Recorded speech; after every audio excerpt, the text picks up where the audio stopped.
Okay, hello everyone, and welcome to our new Meetup webinar, which is organized by Motorola Solutions.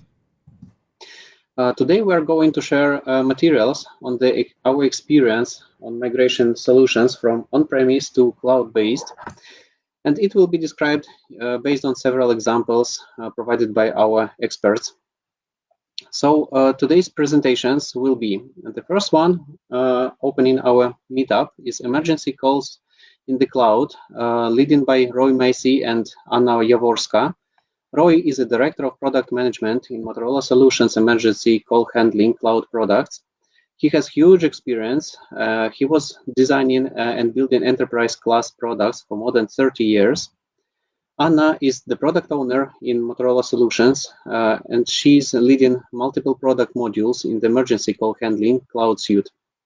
She has more than 15 years of experience in the designing and leading the software products development. Together, they will describe how Motorola is dealing with modern challenges by adapting classic on-prem emergency call services solutions to the cloud, IoT, smart cities, and social media technologies. This presentation will be followed by the next one, which is closely related. It's cloud-native emergency call handling, presented by Christian Madularu. He is software architect in Command Central emergency call handling with more than 18 years experience in software development. The presentation will be a continuation of the first one, and it will describe cloud-native solutions which has been applied during the migration to the cloud. It will include a live demo of the Motorola's features for emergency call handling services. The third presentation is Real-Time Crime Center Migration to the Cloud, presented by Leszek Doniec. Leszek is engineering manager in Motorola Solutions Kraków and has more than 15 years of experience in public safety solutions. He was working on migration Command Central services to the cloud and has hands-on experience on this process. So his presentation will reveal the experience of Motorola company, which we have got during this migration and challenges which we faced during introducing CC-aware cloud product to the customers. Hope you will enjoy them. After each of the sessions, there will be a Q&A session. Please feel free to post your questions in the chat during the presentation, and after it, I will read and our presenters will be happy to answer your questions. So let's start. I will pass a word to Roy and Anna with the first presentation. It's great. Thank you, Vlad. Appreciate everybody joining us today for this review of how we're helping emergency call centers and other public safety agencies make the transition to cloud technology. One of the big things for these agencies and for these customers worldwide is that they have to have utterly reliable systems. These are mission critical because in our case that we're talking about a lot of today, we're taking an emergency phone call from someone where their life is on the line, and we have to be sure that the systems are completely reliable. The good news is that cloud systems have matured so much that we're now in a position where we can start the technology work to migrate the older on-premise systems that are less flexible and cost more money in the long run to the cloud. Our customers, the agencies that handle these calls and help the responders in the field, they are also interested in what cloud can do for them. And many of them are opening up to the idea that they can even put their most mission critical operations like telephone calls and others into the cloud technology for the benefits that it brings in security and other areas that we'll talk about briefly. We have a lot of material to share with you today, and just how much our Krakow team is involved in doing these, as well as our worldwide team working on these solutions. So I'm going to jump right in and we'll go kind of quickly, but as Vlad said, we'll have time for your questions as well. So we're going to try to do both, cover a lot and do some questions. So the question that comes for a lot of our customer buyers is why are they going to cloud? And I know many of you are already familiar with these benefits, so I won't go through all of them with you, but I'll point out some of the reasons that a public safety customer might be interested in the cloud.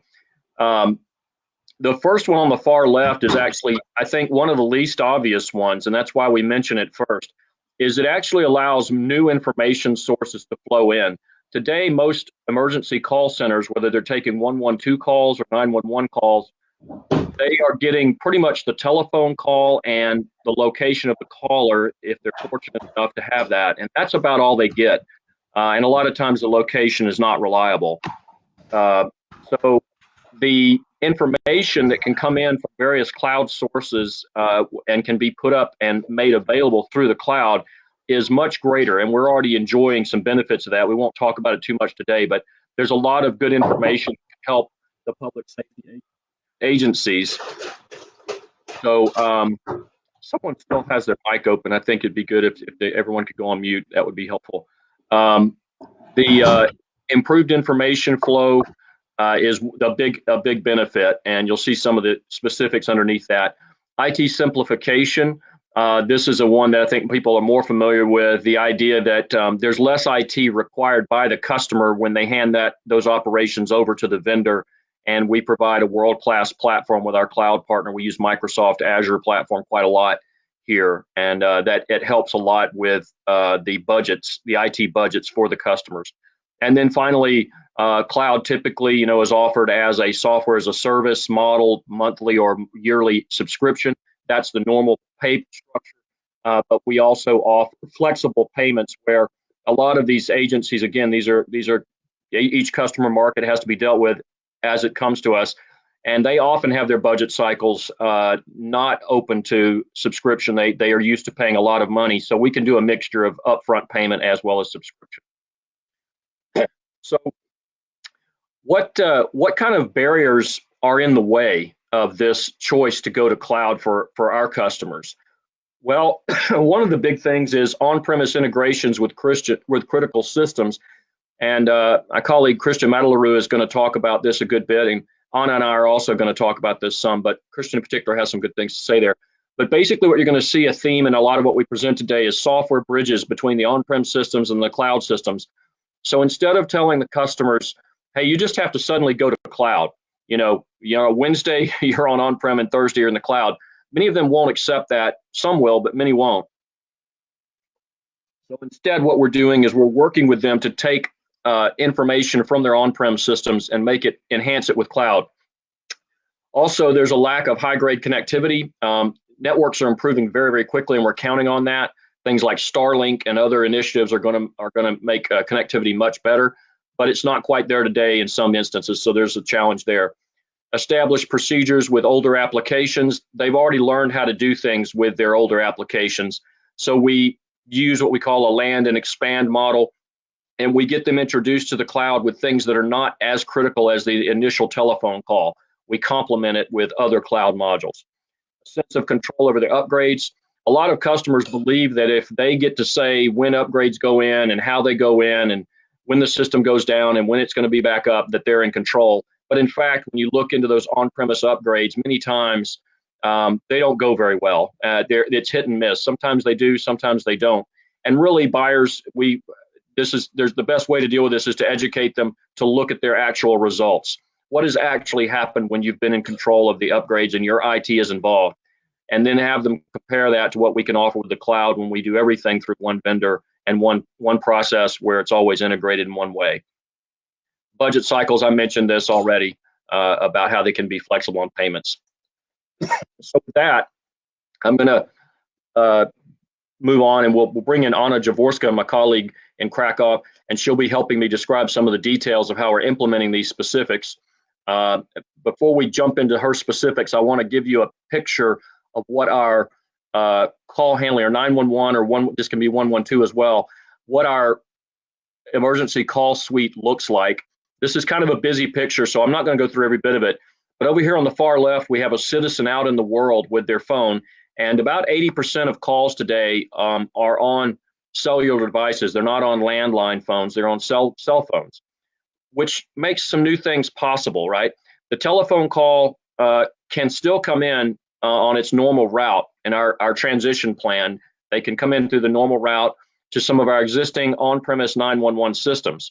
But because this phone usually has new capabilities, the smartphones do at least, to send visual content such as photos and videos as well as additional data, these are these complementary modules along the top that I was talking about, where we can come along and say, okay, you can keep your current on-premise system for the core telephone call, but what if we come alongside it with a matching cloud application that links with your on-premise system and knows what's going on with your on-premise system through various events that are happening on-premise and triggers the right responses in the cloud software.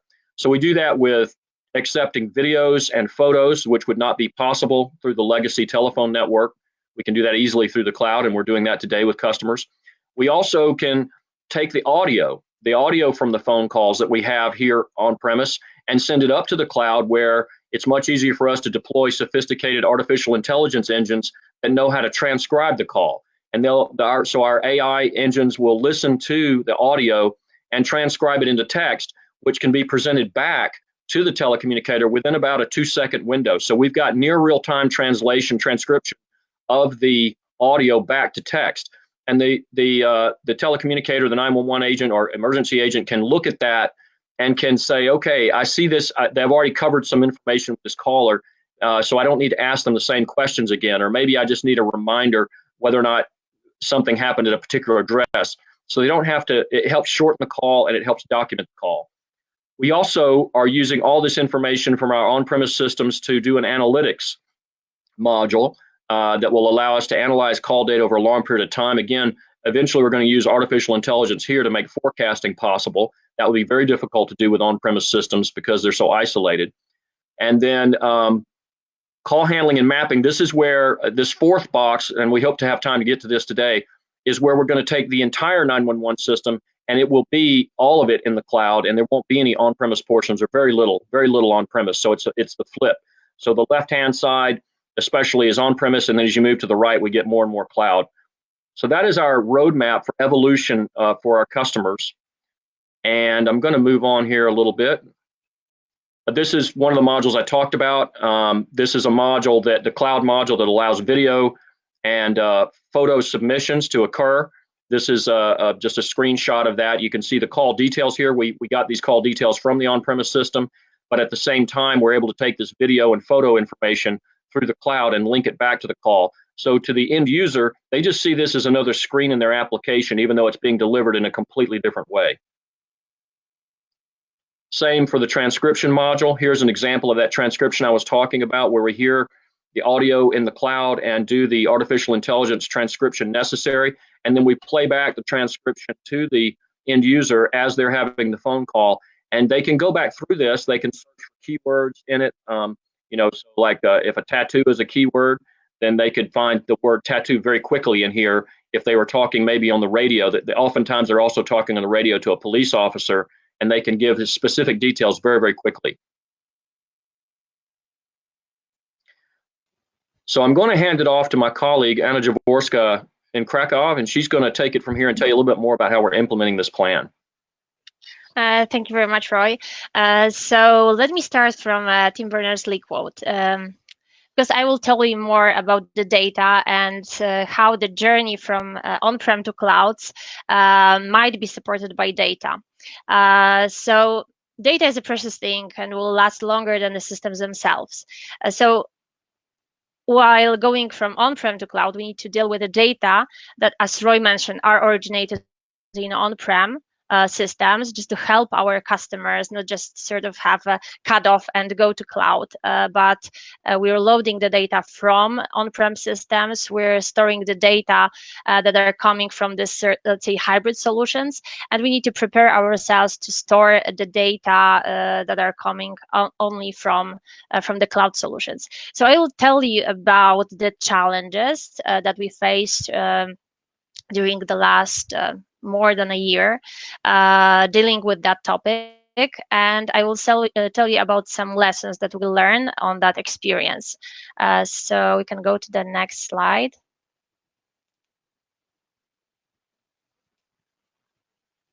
Okay, so we started from, let's say, one bold idea. Let's have one schema, one source of truth for both on-prem and cloud data. So in our business, data that are related to the calls are stored in artifact that is code. So we need to keep all call-related data, and we aim to have one place and one schema for both solutions, so both on-prem and cloud-originated data. So yes, we did face a lot of challenges having that goal in mind. Yeah, so we can go to the next. Our landscape, our portfolio is pretty complex. So the first is actually we have to support transition from two different on-prem call handling platforms. It's Vest and Callworks. Also, we have data that are stored in the on-prem analytics system. That's on-prem side. And also in the cloud, we have multiple sources of the call-related data, as Roy mentioned. Having said that, there are quite a lot of issues with loading data from on-prem. Data cannot be uniquely identified across the system. So in one system, each call is identified, can be stored and analyzed later on. But when we take all those data to the cloud, we need to somehow overcome the issues with the identity. Another issue that we faced is the fact that upgrading on-prem systems are not trivial. Those systems are managed by our customers, and each and every upgrade is an operation that requires a lot of logistics behind. And let's say the third challenge that we revealed is the fact that actually knowing that we have multiple systems, the data are not compatible. First thing is that each and every system might define their own data dictionaries, their own types, categories. So that's one thing. And the other thing is that on-prem systems are not that flexible in adapting to new standards, because in our business we have several standards to be met, and when we're building new next-gen solutions, we need to sort of somehow support two separate worlds: the old world and the new world with the new standards. So those are the, let's say, major challenges. And let me tell you what we've learned and how we overcome those challenges. First of all, we did also a really important decision and assumption that minimal investment will be done on-prem. So of course, we need to enable ourselves to get the data that resides there in on-prem systems, but we would like to invest more in the cloud and next-gen solution rather than maintaining and adding new code to, let's say, legacy portion. So we need to do minimal work just for the sake that we can enable cloud services serving our needs. And that brings us to another solution that we incorporated. We need to carefully manage on-prem versions. As Roy mentioned at the very beginning, our customers are not that keen to upgrades. So we need to minimize the need of the upgrades. That's one thing. But second thing, if we manage too many versions of the on-prem systems in our integration, we have really great overhead and higher complexity. So having said that, we defined only a few versions that we're supporting from on-prem systems, and then operating with this one to three versions. as a next step, that was a key to this, let's say, our solution, is to apply carefully the identity mapping. So in our case, we need to carefully map on-prem systems to, say, cloud identities that we called agencies, and also on-prem users with the cloud users.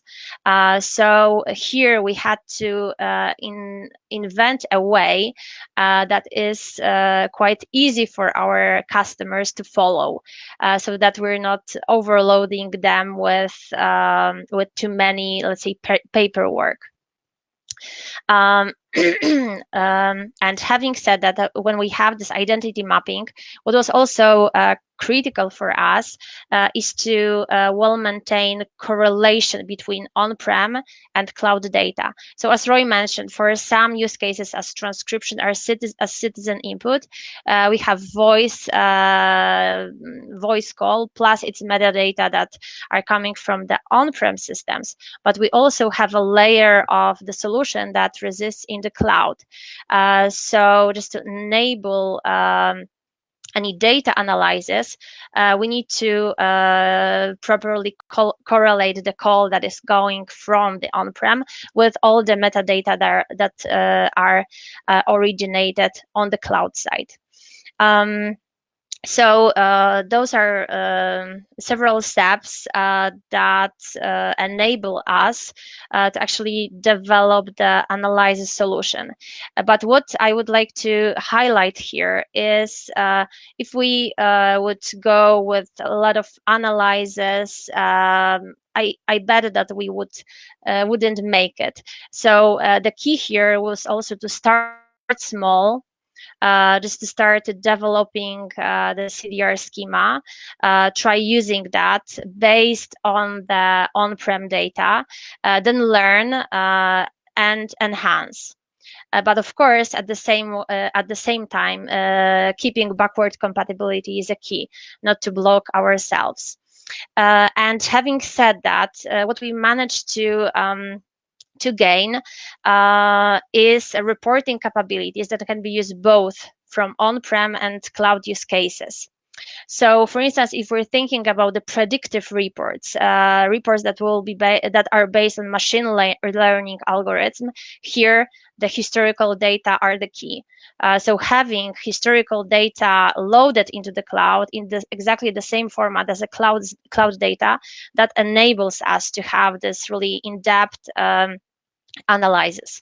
And what is more, correlation is enabler for searching both cloud add-ons capabilities and also historical data, both from on-prem and in the future in the cloud. Okay, so thank you very much.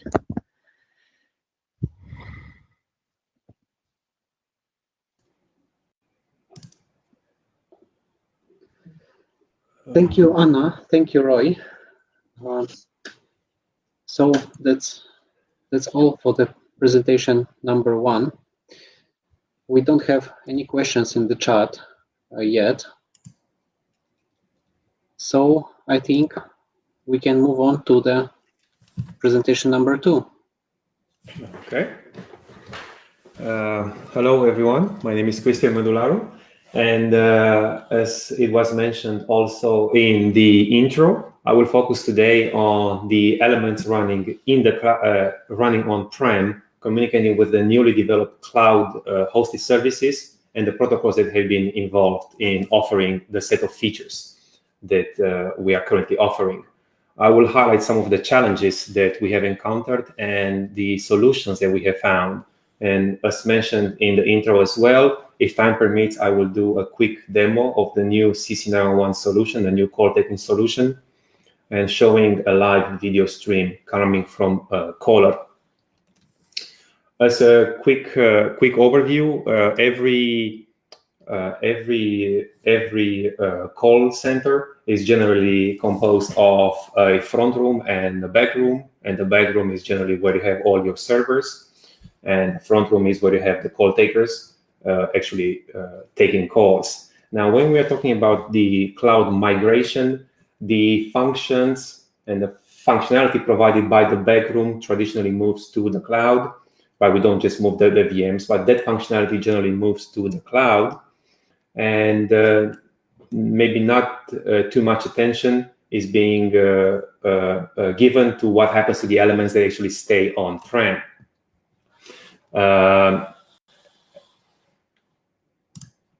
So first, before we go into the details and we explain some of the problems and solutions that have been involved, that we have implemented, let's have a quick look at the typical call-taking dispatch position.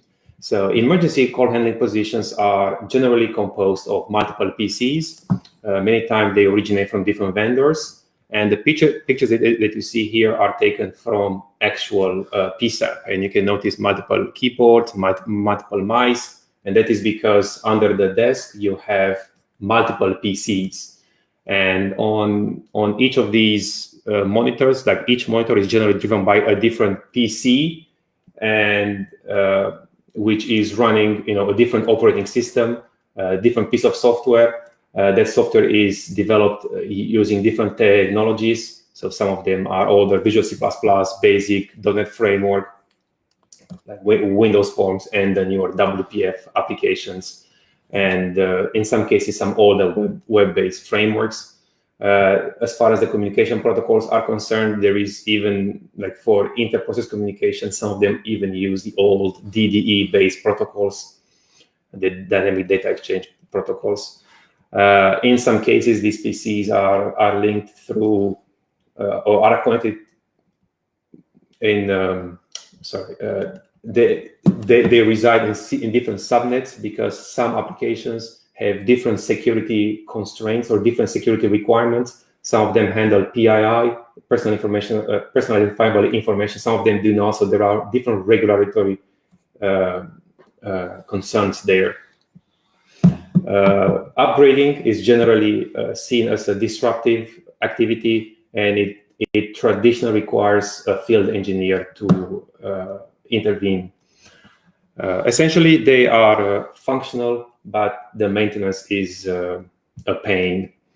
Now, one of the goals of the new set of consoles was and is to unify the information previously managed by multiple PCs and displayed on individual monitors and replace it with a single one. Essentially, all the new MSI products are web-based applications. They are using Angular, so they're all single-page applications. We use Angular, and in some cases with NGRX, web audio, web USB, WebRTC, WebSocket, essentially focusing on using standardized protocols and avoiding custom ones as much as possible. You would not need to install anything on the local machine anymore, and all you need would be offered by the browser and the application obviously running in this browser.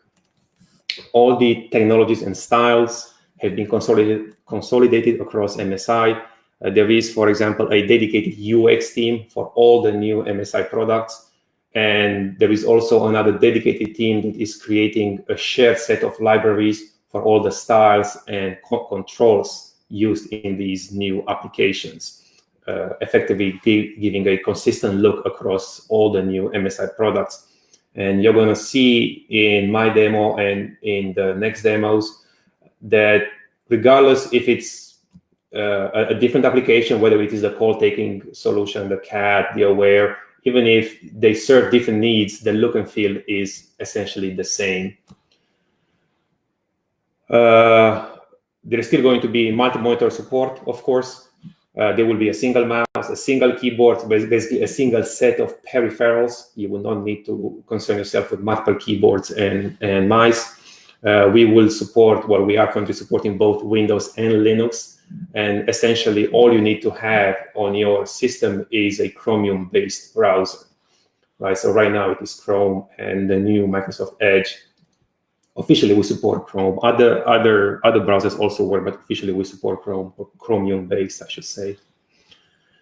You'll see here a concept of a tablet, which is something that we are currently working on. But without going into too many details, we are working on a concept of a position where you can have multiple devices logged in using the same account. and one of them would be the primary media handler. The views are all synchronized call devices, but in case something happens to your primary device, you would then automatically switch back to the secondary media capable device. Now let's go a little bit over some of the technical problems and the solutions that we have found. So first of all, audio handling. With the current call taking positions, so by current I mean legacy, so current/legacy positions, the audio mixing and processing is done by the consoles using specialized media engines. So we needed something that would be able to run in a browser, first of all, which is not platform dependent. So we wouldn't need like a library for Linux and another one for Windows. It would not require ideally any licensing, and which would also be able to achieve high quality audio processing. Now, web audio is, so we did some research, and web audio essentially serves our needs. It is implemented by the browser, so it doesn't require any kind of external libraries or dependencies or browser extensions. It is efficient, it's very easy to use, and it covers our needs. Now you see here there is a quick, just a quick overview of how the audio processing works. Essentially, you have an input and you have an output, and in between you can have any number of effects. Now these effects can be, reverb, filters, delays, tone, gain, noise, basically volume. We are primarily interested in the volume aspect, but the idea is that it is very easy to just add as many effects as you need. So our inputs would be, in our case, so first of all, we are using WebRTC for everything that is media. I didn't really go too much into WebRTC because right now it is kind of a standard technology and everybody knows about it. But essentially, when you log into the console, you are handling calls, and then you can have multiple participants in the calls. So our inputs would be the audio tracks for each of those participants. And then we are able then to control the volume using web audio for each individual participant at every single console level. So you wouldn't affect the volume for all the participants, but if in my case I don't hear one of the agents well enough, I can just turn that agent's volume up or down to be able to adjust it for my needs, but I wouldn't be affecting anyone else's. So essentially our inputs are web audio tracks, WebRTC audio tracks. Next is the web USB communication, the USB communication. So first, I'll go over some of the use cases. When it comes to handling emergency calls, traditionally you have one agent taking calls. Now there are cases where you might have a fresh call taker, somebody who's junior, and the supervisor may want to come there and kind of listen into what that person or how that person is handling a call. So what they would do, the supervisor kind of walks around the call center, and they might have a headset or a handset, something like this. They're just going to go and plug it into the agent's device, and they want to kind of listen in and potentially even intervene. Now, in order to achieve such functionality, you need to be able to, for example, detect when a new headset has been plugged in, when certain buttons have been pressed on those headsets. So, for example, I have here like one of the older one is just a regular handset, right? So you have a speaker, the microphone, and you have a button on it. So, and then you can implement various functionalities when you press that particular button. But essentially, in the application, you need to know that the button has been pressed. Traditionally, with Windows-based applications, you have no problems detecting those sense events and buttons being pressed. They're going to be using some HID-based protocol, and essentially you have no restrictions. When it comes to web, due to mainly security concerns, web applications are running in their own little sandbox there. They do not have access to such information. So this is where Web USB comes into place, which essentially it is a protocol which gives us the same or pretty much the same features, if you will, that regularly hosted Windows app would have access to when using HID-based protocols. However, currently it is still in an experimental phase, and it has been in an experimental phase for quite a long while now. Now, what you see here, I'll just give you a quick overview. What you see here is the new, essentially, PC that we are going to be shipping our products with. It is composed of two main elements. So on the top, you see a mini ITX PC. Essentially, it is a very, very small motherboard. And then underneath here is an audio device, which is a very specialized, essentially, sound card, which has, USB devices and multiple outputs. But the ones that are mostly covered by or affected by our USB communication are these analog ports, right? So essentially, you want to be able to know when somebody plugged in a new headset. You want to know when somebody pressed a foot switch, right? So you have here ports for all kinds of additional things like auxiliary inputs and things of that nature, boom mics, especially for radio applications particularly. And this device has been designed to support all the Motorola needs. So whether it is a call taking solution, like an emergency call taking solution, or a radio system, for example. Moving next.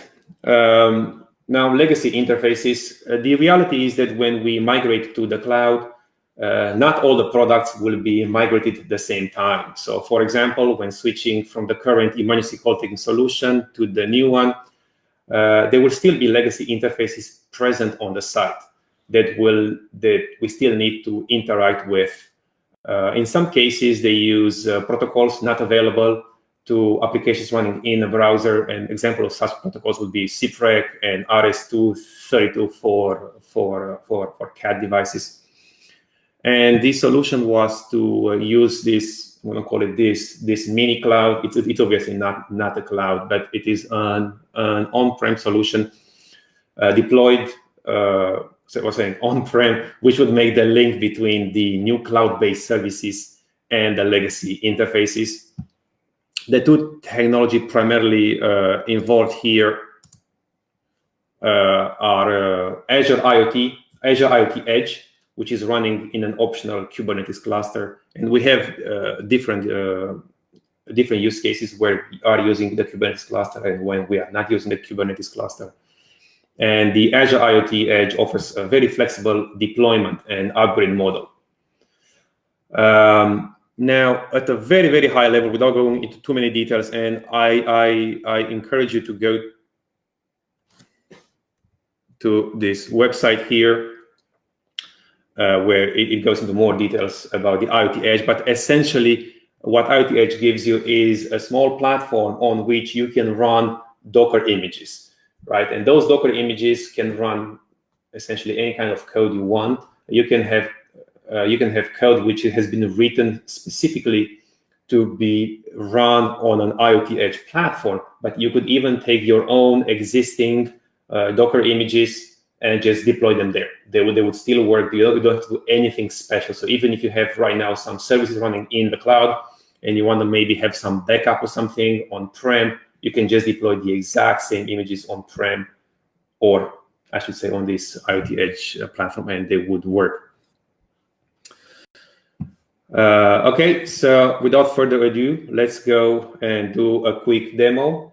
So for this particular demo, let me quickly pause my sharing here while I switch my view.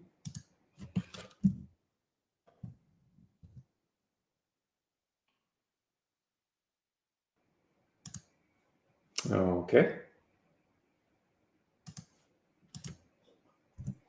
So you should be able to see my screen now.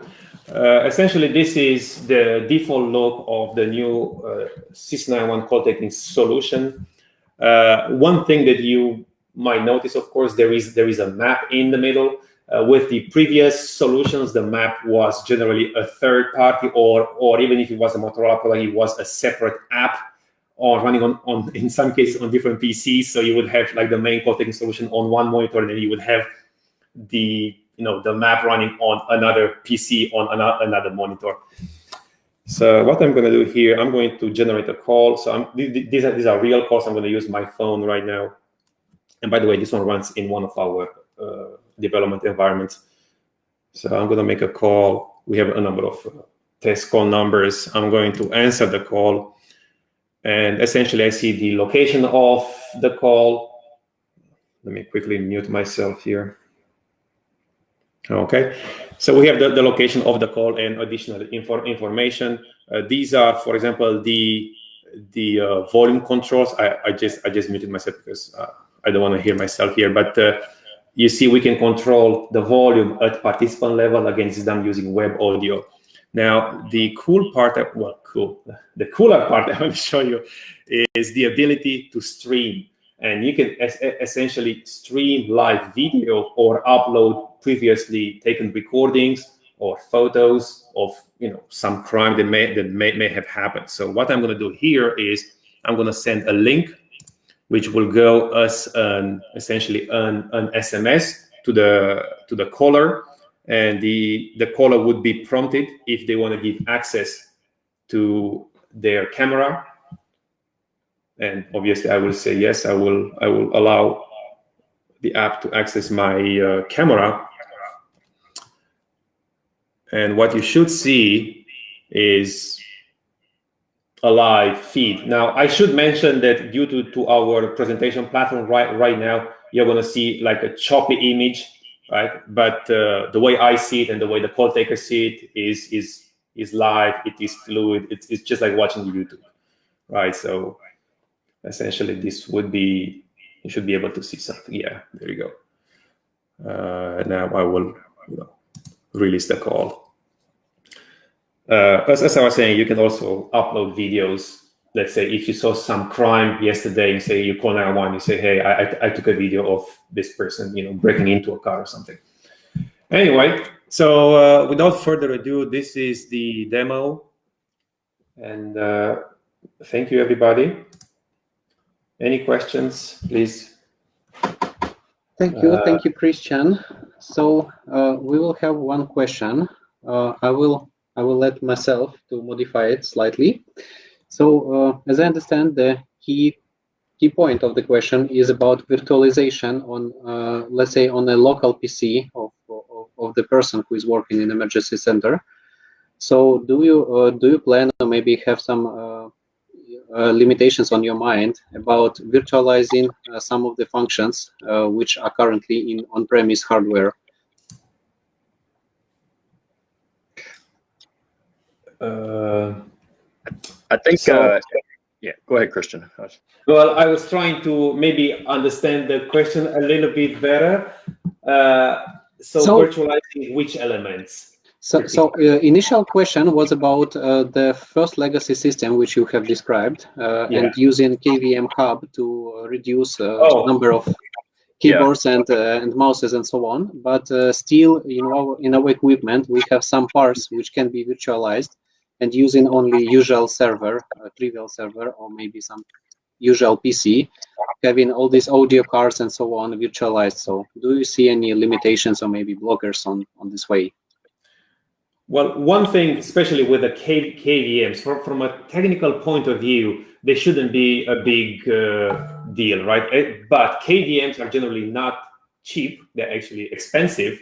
And as I was saying, many times you have systems which are purchased from different vendors, right? So the vendor would sell you the PC with a monitor, with a mouse and keyboard, and that's it. They say, okay, this is your system, right? And the other vendor sells you another one. So in theory, somebody could say, hey, we are also going to offer you a KVM, and you kind of press on this button, kind of switch between apps. But that's the way the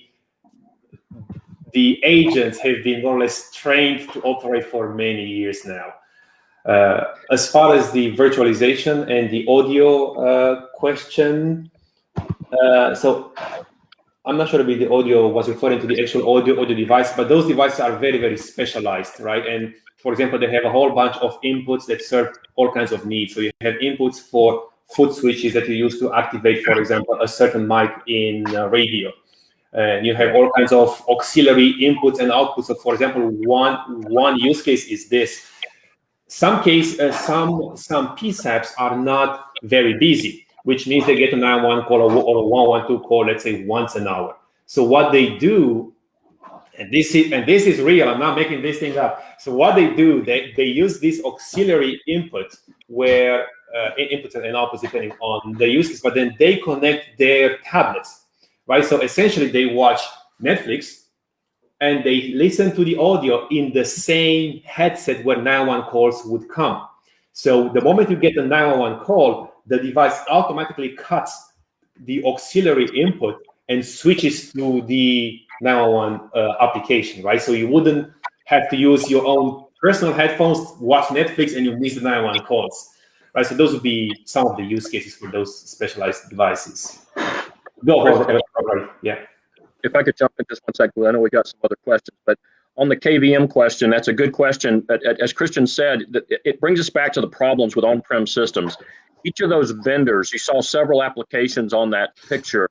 Each of those vendors may say, I don't want a particular driver. KVMs often require a driver to work well. The more robust ones do. And so each vendor may say, I don't want a driver that I'm not familiar with installed in that workstation. I won't guarantee you mission critical performance if you put whatever driver in there. And then you have the problem of which one can you get all the vendors to agree on. And so that's the problem that the on-premise IT department faces in trying to choose a KVM that all those systems would certify and say that'll work. That's a very aggravating problem because you're right. A KVM should solve the problem. But when you get into the issue of supporting it, and certifying these systems at the level they have to be certified, it's hard to choose one that satisfies everyone. Okay, let me quickly go through the other question. So Michael is asking that if there are any plans to develop a mobile app. So essentially, yes, we did look into, but the answer is likely no. And the reason for that is that even if you have an app, right, the population or most people would not install it, right? Most people don't really expect to call 112 or 911, right? They don't really care about that stuff. They wouldn't preemptively deploy. So the answer kind of no, doesn't come from a technical point of view. Obviously, it would be much easier even for us if we didn't have to reside on kind of sending links and stuff like that. But the reality is that the vast majority of people would not install it. The edge running on platform, very, very quickly, I'm going through those questions because I don't want to push the other presentations too much. The role of the edge, so there are a few use cases for the edge. One I didn't really cover is also for a transitional period. For example, another use case would be to have a small edge element on prem communicating with the existing legacy systems and sending calls to the cloud.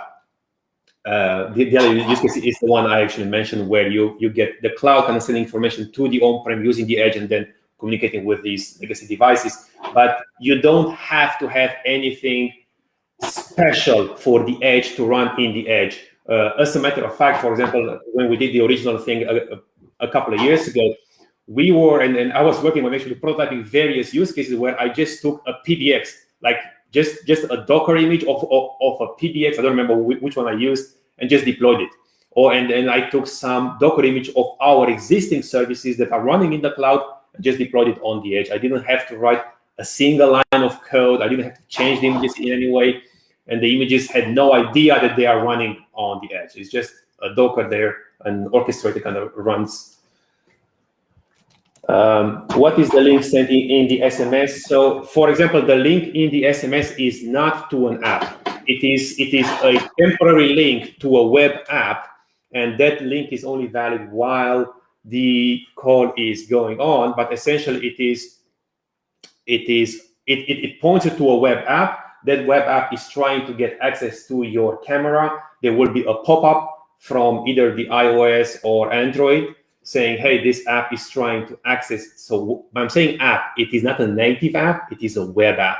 Saying, hey, this web app is trying to access your camera. Do you want to allow it? And you better say yes. And same thing goes if you want to upload files. You say, hey, this web app is trying to access your storage. Do you want to allow it, yes or no? And assuming you allow it, there will be a live WebRTC session established from the phone, from the browser running in the phone to our media server. And there is logic in there to kind of take those streams and, you know, the actual call takers and kind of keep them all together. Everything also that is being streamed is also recorded, of course. Makes sense. Looks very, very nice. One more question is about public safety organizations and storing sensitive data in the cloud. So could you describe how you are dealing with this? Yeah, maybe Roy wants to take that. Yeah, I'll take that one. It's a good question. What we're finding is that they are generally very open to it, and there are some people that actually, most of the objections we've gotten of people saying they aren't comfortable. It's more about trying to keep control. Some of this is, you know, it is political, right? I mean, people have some of their jobs are tied up on those on-premise systems, and they don't want to see things that are greatly affected. But we have a strong legal department here in Motorola Solutions, and I've checked with them about that. And basically, at least, and I'll speak more for the United States, North America, but I think this should be true within regions elsewhere, that organizations, governments and agencies are opening up more and more to this because of security. You can make a strong case that cloud security is better than on-premise security. So like your question about sensitive data, you know, really what we tell customers is security has now become like an arms race, really. It's about how much are you spending, because the bad guys are spending a good bit of their energy to try and get to your data. It's no longer just afternoon hackers, right? Some of this are governments that want to get into there and cause trouble. And so do you really want to put, we don't put it to them in these words, okay, but what it comes down to is, do you really want to bet your IT budget and your ability to put patch management in compared to Microsoft Azure? Probably not. I mean, Microsoft spent, I think, about $2 billion in data centers last year. And that's rolled out consistently. Motorola also spends on top of that, not as much as that, but we do security checking at every stage of our product from the time it's designed all the way through the support and maintenance. So it's, I think really, and it's sad, but what's happening is agencies are being attacked and they are getting hacked and their systems are being ransomware. And so it's getting easier for us actually to make the case that their data is safer when you reduce the surface area at the agency, so that let's suppose their network does get compromised, it's very hard for a hacker to attack a system that's not there, right? If it's just, okay, all that's there is a router, and then you have to defeat also Microsoft security in order to get data, it didn't really help the hacker to get into the agency's LAN if they'll go all cloud. So it's a good question. We are still working with educating customers on that question you ask. But overall, it is getting easier, I'd say. Thank you, Roy. So I see these are all questions we have in the chat for that moment. So I suggest we move on to the third presentation planned for today. So Leszek, I will pass the word to you. Thank you. I hope you can hear me. So I'm Leszek, and I'm going to cover the topic of the migration of the Real-Time Crime Center to the cloud, and we will take Command Central Aware application as an example of that transition. So a couple of words of explanation, and let's start with what actually is the Real-Time Crime Center. So this is the organizations in the city that is responsible for the backing up the officers in the field. The operators of the real-time crime center, their main use case is to help the responders to gather additional information about the incident itself and about surroundings of the incident. This is the photo taken in one of the real-time crime centers. So what you could see here is that a big video wall at the background here, and in the first plane you can see the two positions of the operators. Each position is equipped with the 3 monitors to present the information that that is valuable to the user.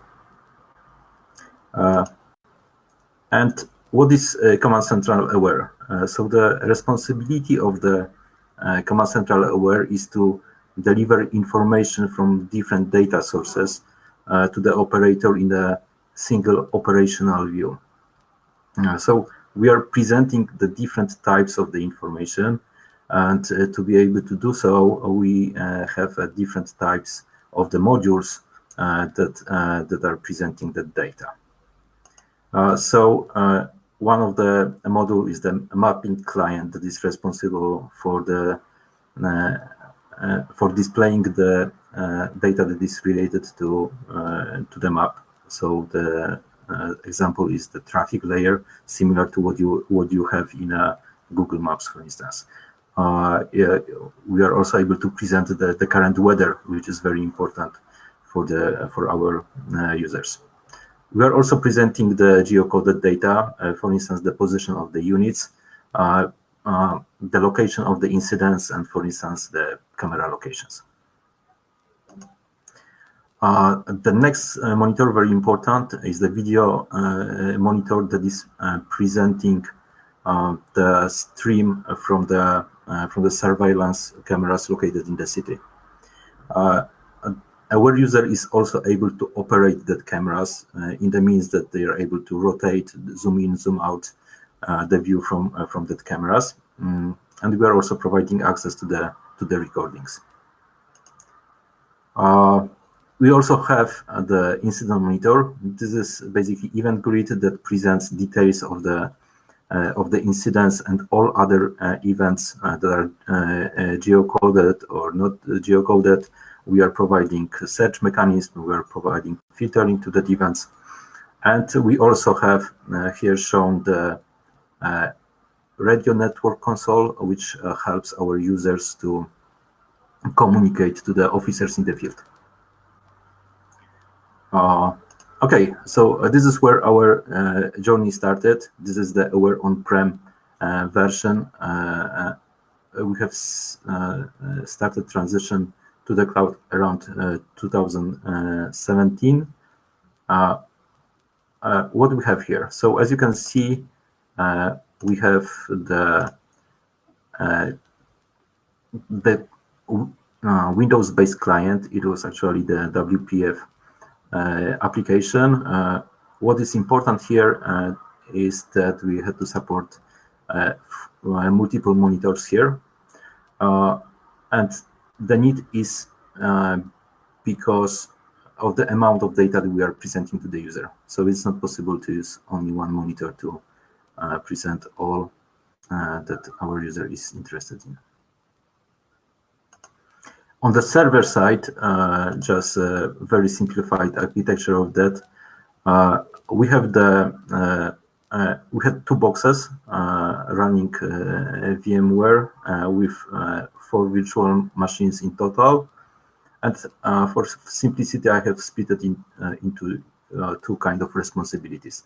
So one part was taking care of the data that we had to present to the user, and we are integrated with different video systems. So that part was responsible for deliver the list of the cameras from the video management system, and also geocoded data like incident location. The next box was taking care of event processing, storage of the events, and sending them to the client. Of course, we also had to configure the client and so on.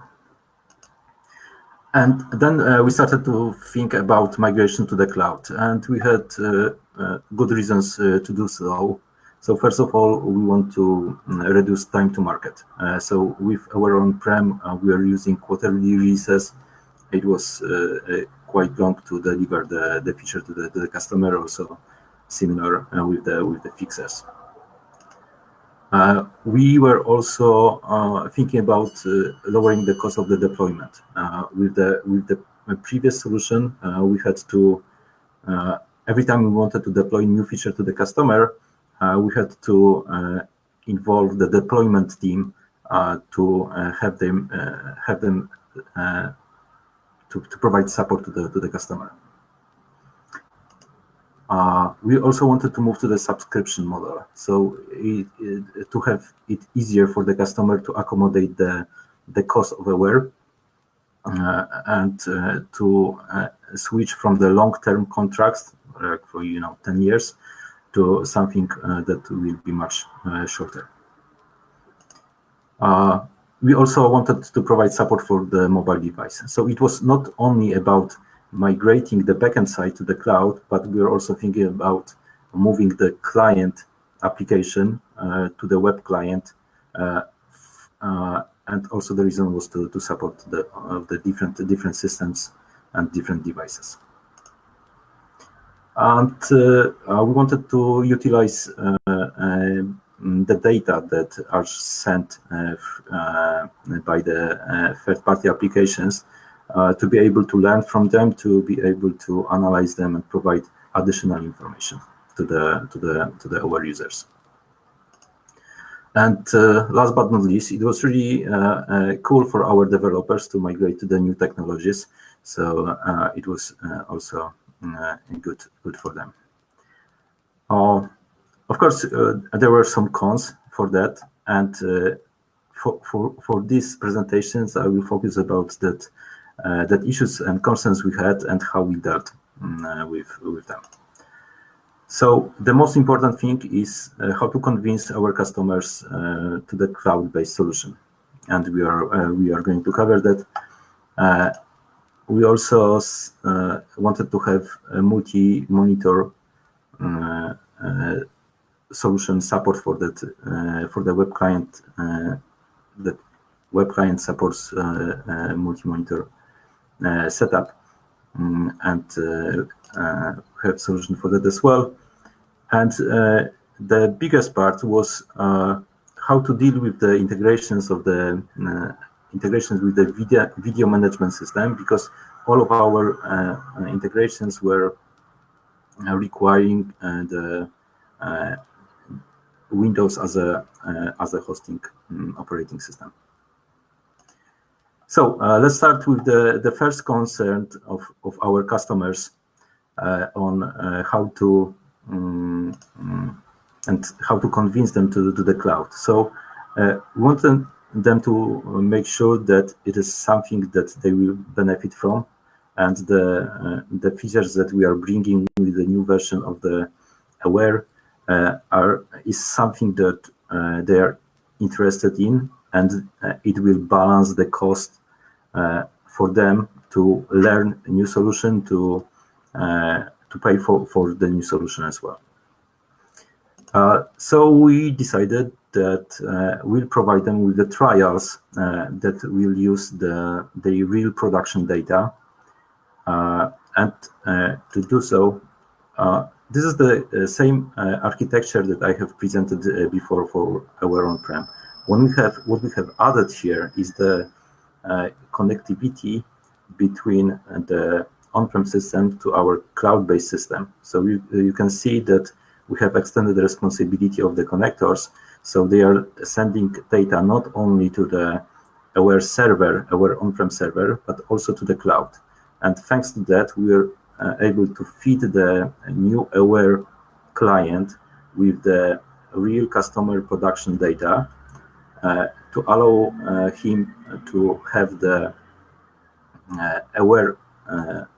new Aware setup working side by side with their existing server, to compare the new functionality delivered to the old functionality, to help him to assess the cost of the training, because it appeared that actually it is easier for the users to use the new Aware setup. So we have started implementation of the solution, and we're progressing. In the meantime, we are talking about another customer concern. So first of all, is it secure? For our customer, it was new.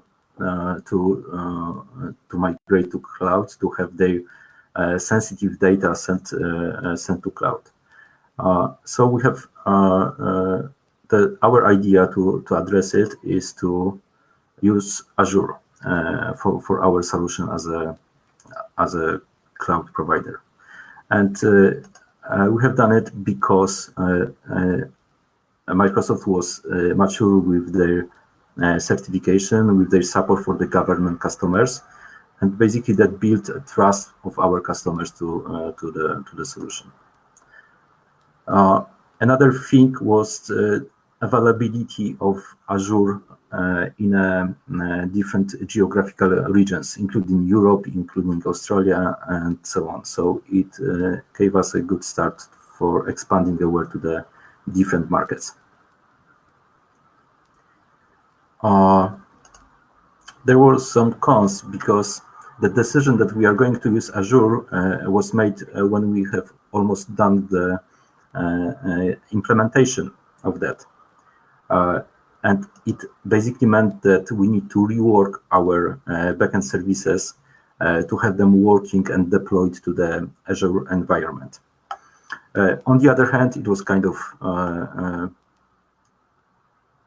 additional time to rework the architecture of the backend services, and it also gave us more time to implement even more features in the on the client side. So finally, we have landed on Azure, and we have started migration of the customers. On the client side, as I said, we have to use the multiple monitors to present all of the data to our users. So at the time, we didn't have too many examples of the applications, of the web-based applications, where they're using different browser windows when the browser windows are communicating between each other. And we have come up with the solution that is doing so.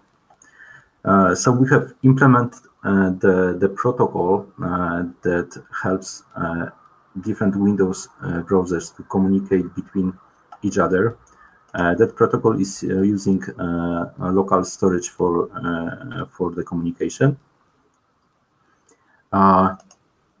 And above that, we had to implement the Chrome extension that is helping us to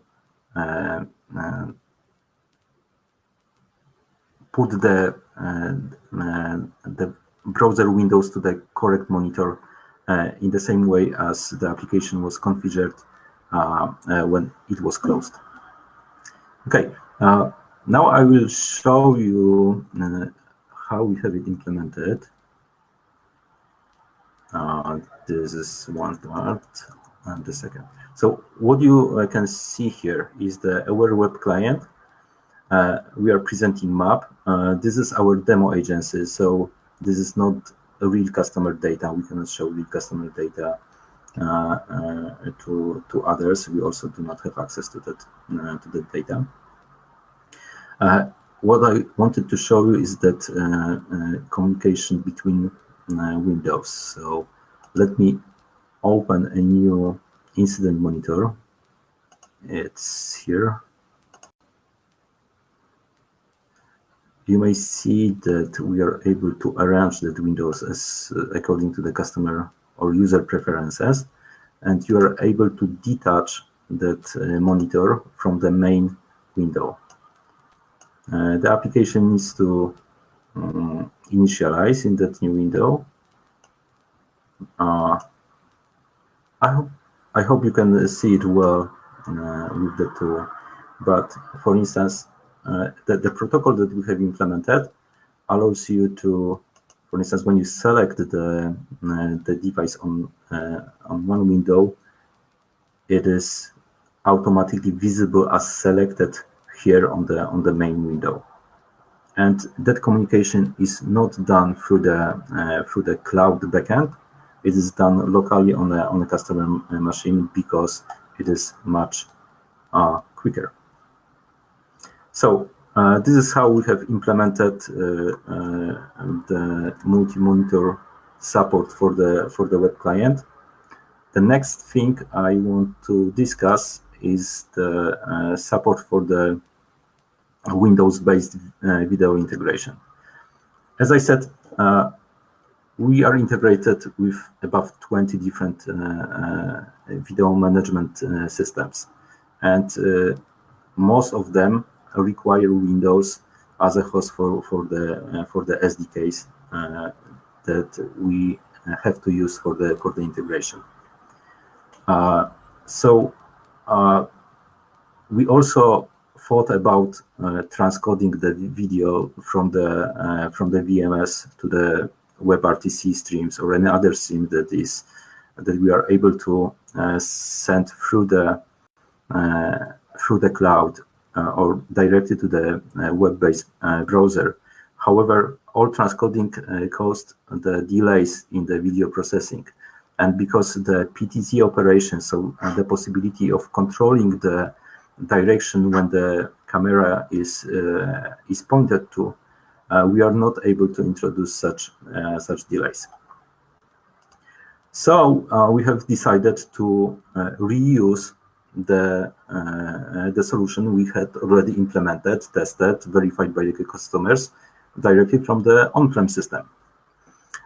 So as I said, previously the Aware on-prem was also split into the modules. So we said that we'll take one of the module and we'll integrate it with the web-based new Aware client. So to do it, we had to implement a server in the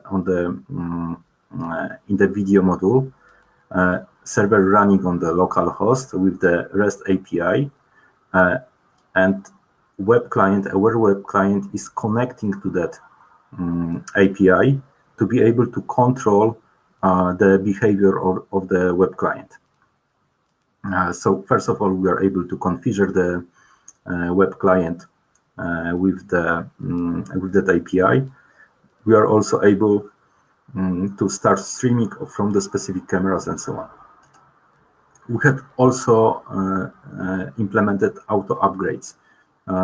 This is to simplify the deployment of the new features in the video module.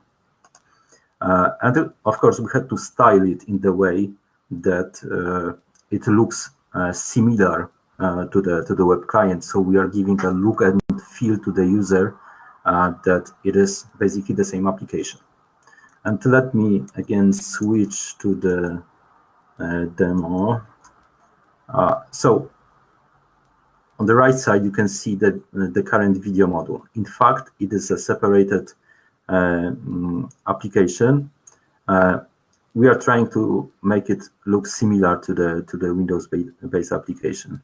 And the server and the API provides you the functionality that, for instance, when I have the camera visible here in the incident monitor, I am able to click play live, which is causing the action on the video module, and shortly we should see a stream from that particular camera. We are also able to control when the video module is open. So for instance, if I close the Aware main browser window, it will also cause that the Windows application will disappear as well. Or I have to close it manually this time. Okay, so last thing I have, this is the last slide. So finally, we have overcome that obstacles. We resolved them. We have delivered the solution, and most of our Aware on-prem customers have already migrated to the cloud-based version.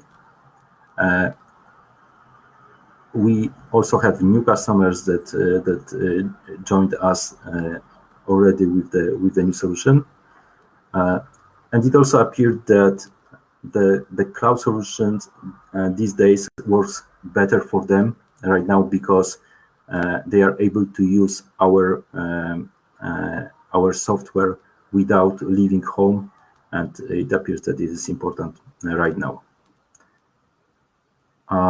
And last but not least, we also provided support for the mobile devices, and as we have planned. And this is all from my side, so handing over to Wola. Thank you very much, Leszek, for a good presentation. So I don't see any new questions in the chat, so I encourage everyone to use the last chance to ask a question.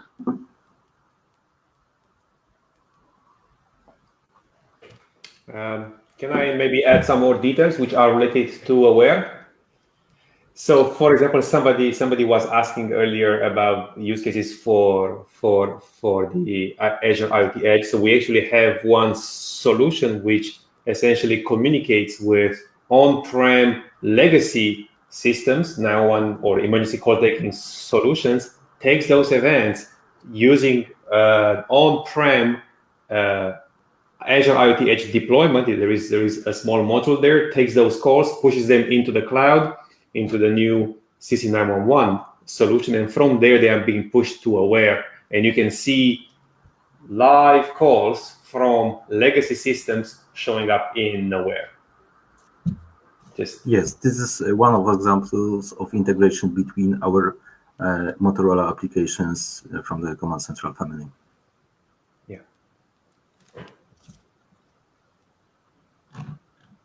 Okay, thank you. I see someone is typing. Does Aware work in Firefox or Edge? Most of the functionality works. However, we officially support Chrome on the Windows-based machines, and and I think we support Safari for the Apple tablets.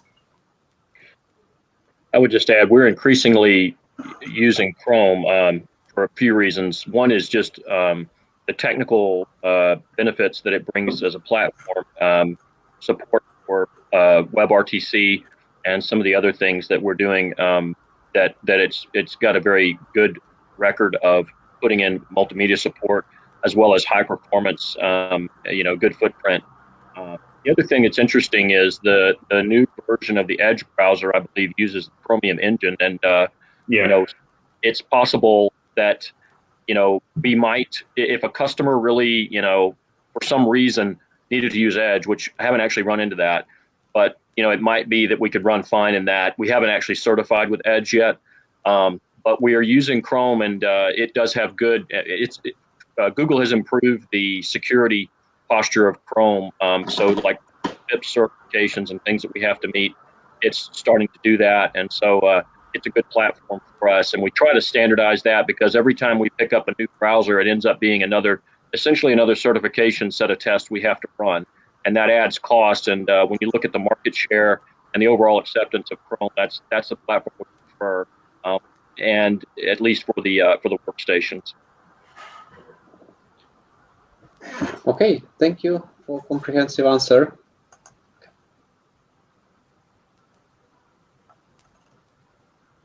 Yeah, so we have additional thank you from the chat. Thank you as well.